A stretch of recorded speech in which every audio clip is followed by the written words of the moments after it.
창세기 25장 19절로 23절 말씀. 오늘 말씀은 이삭의 기도라고 하는 제목으로 은혜 받기를 원합니다. 오늘 말씀에서 아브라함의 아들 이삭의 초기 결혼 생활에 대한 그 내용이 담겨 있습니다. 이삭은 40세에 아람 족속 라반의 누인 리브가와 결혼하였다, 그렇게 기록하고 있습니다. 40세에 20절 말씀 보니까요, 리브가를 소개하면서 그의 아버지와 오빠를 소개하는데요, 여기에 복선이 있습니다. 앞으로 라반이라는 사람이 등장할 것이다 라고 하는 복선을 깔고 있습니다. 그리고 여기서 한 가지 또 강조하는 것은 아람 족속이다. 아람 족속. 그래서 이 아람 족속은 그 지금의 그 시리아의 북부, 그리고 또 이라크의 남부, 그런 남서부 쪽인데요. 서쪽, 서남 쪽인데, 그쪽에 있는 족속들하고 사실은 이 이스라엘하고는 이렇게 형제간이라는 것을 여기서 또 알 수가 있습니다.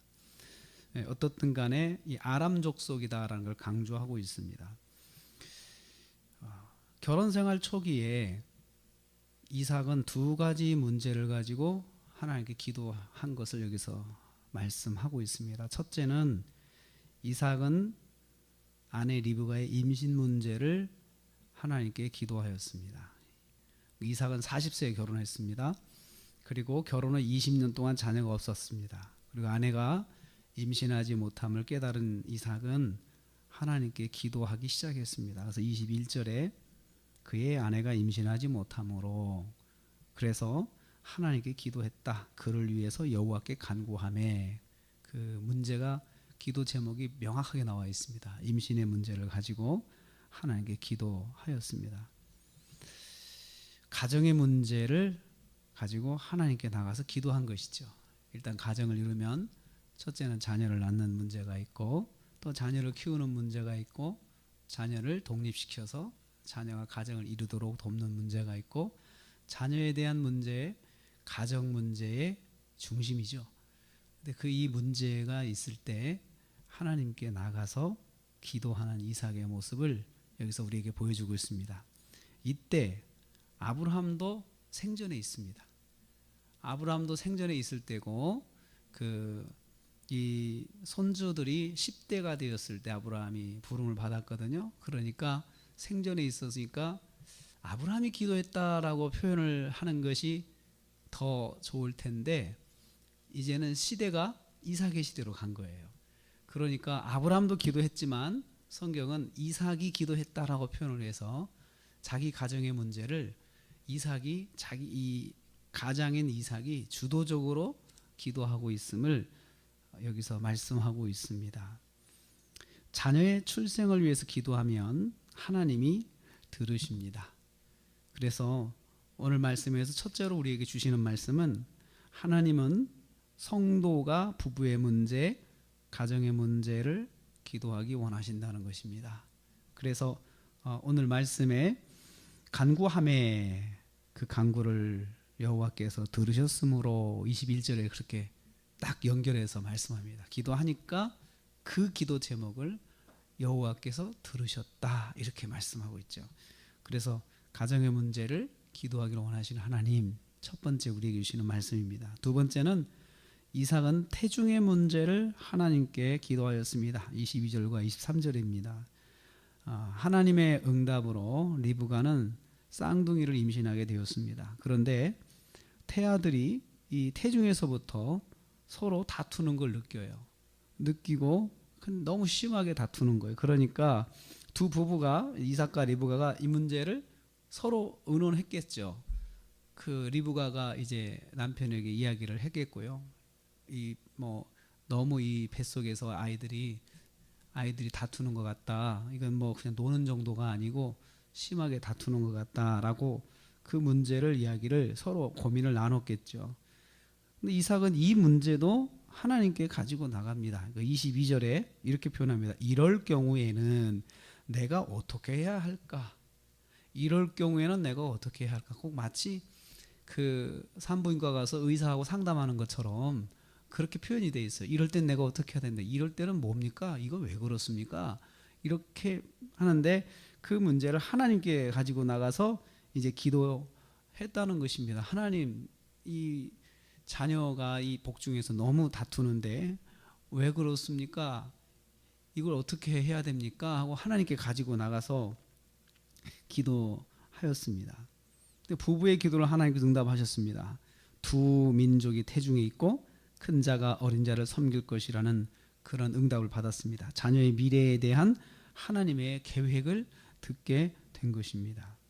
태중의 문제를 하나님께 기도한 이삭을 통해서 우리도 깨닫게 됩니다. 하나님은 태중의 문제도 기도하기를 원하신다는 것입니다. 또한 하나님은 태중의 아이에게도 하나님의 계획을 가지고 있으시다는 것을 우리는 여기서 깨달을 수 있습니다. 그러니까 태중에 있는 아이도 그냥 아이가 단순한 아이가 아니고 하나님의 계획과 섭리 속에 있는 아이다라고 하는 것을 여기서 알 수 있습니다. 그래서 우리는 이 말씀을 통해서 두 번째 교훈을 얻습니다. 하나님은 성도가 태중의 문제, 자녀의 문제를 기도하기를 원하십니다. 또 이제 이것을 통해서 정리를 해보면 가정의 문제는 모든 것이 기도 제목입니다. 처음부터 끝까지 모든 게 기도 제목이고, 그러면 하나님께서는 왜 성도의 가정에 그 문제를 통해서 기도하게 하실까요? 그 문제를 통해서 하나님 만나기를 원하시는 거예요. 그래서 하나님을 만나는 통로입니다. 가정의 문제는 하나님을 만나는 통로입니다. 그래서 모든 것이 하나님 앞에 가지고 나가야 될 기도 제목이고, 하나님은 그 문제를 통해서 만나기를 원하신다는 것입니다. 혹시 가정의 자녀들의 문제, 또 가정의 문제 가지고 계십니까? 하나님께 기도해야 하는 제목이고, 또 하나님께서는 그 문제를 통해서 하나님께 가까이 나오기를 원하신다는 것입니다. 오늘 이삭의 두 가지 문제를 기도하였는데 두 가지 문제에 대해서 하나님이 다 응답해 주셨습니다. 다 응답해 주셨습니다. 시간은 얼마나 기도했는지 모르겠습니다. 초기부터 기다리다가 초기부터 기도했는지 아니면 20년이 거의 다 돼가지고 기도했는지 그건 알 수 없지만은 어떻든 간에 20년이라는 시간 안에 길게 기도했을 수도 있고 짧게 기도할 수도 있습니다.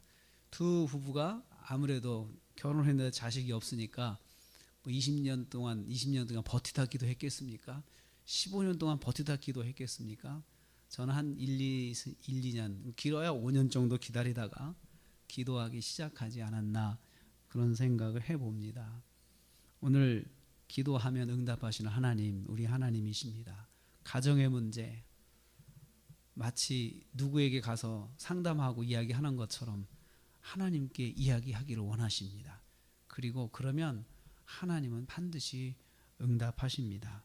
오늘 저와 여러분이 가정의 문제를 가지고 하나님께 기도하고 그 문제를 통해서 하나님을 만나고, 중요한 것은 내가 어떤 응답을 받았냐가 아니고 하나님을 만난다는 사실이 제일 중요한 것입니다. 그래서 그것이 하나님께 감사할 제목이 될 수도 있습니다. 하나님, 제가 그 문제를 가지고 하나님 또 오늘 만나게 되니 너무 감사합니다. 하나님, 저에게 말씀해 주시라고, 저에게 뭘 원하십니까? 제가 어떻게 해야 합니까?